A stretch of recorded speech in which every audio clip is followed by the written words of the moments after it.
How to make your shea butter smell better. Hi, my name is Jeannie. I'm going to give you a couple of tips today. Stay till the end of the video to make sure you get all the tips on how to make your shea butter smell better. Okay, so there are essential oils and then there are regular oils. Now, what you do want to do, okay, essential oils are used for aromatherapy and those type of things, and then there are the other ones that are just fragrances.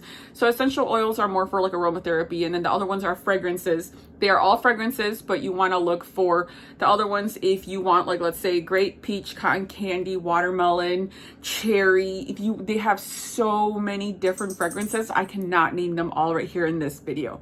Now, what you do want to make sure that you do is you want to make sure that you don't get the type of oils that are for like the diffusers. You do not want to get those. You want to make sure that when you're searching for the oils, you want to make sure that they are for like soap making, lotion making, because these are things that go on the skin, and that is actually what you want.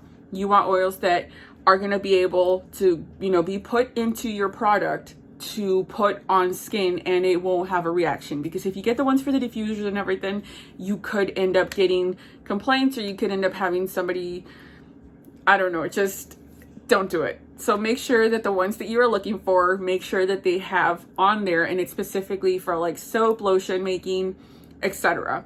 Okay, so I hope this video was helpful. Don't forget to like, subscribe, comment down below if you have any questions, and I will see you next time.